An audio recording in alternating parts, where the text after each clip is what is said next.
Et dans les projets que la DSEC est en train d'implémenter, les chargés de programme l'a dit, c'est la protection de la liberté d'aller et de venir et la responsabilisation des acteurs de la justice dans la ville de Boma.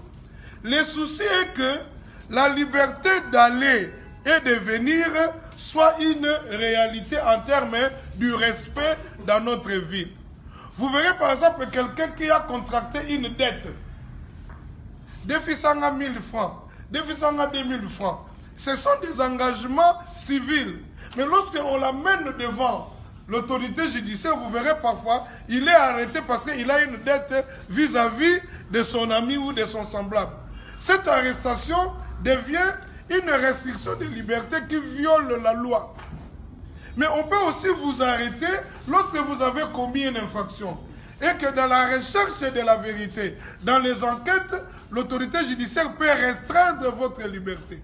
S'il le fait, il ne viole pas la loi parce qu'il veut que l'ordre public soit rétabli.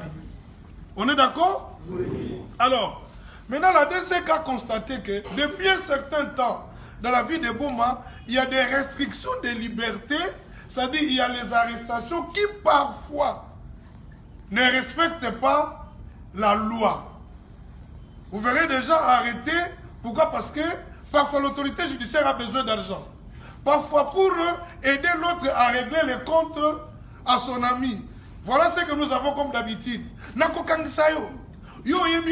Les soucis de la personne qui dit ça, il veut seulement te voir être arrêté.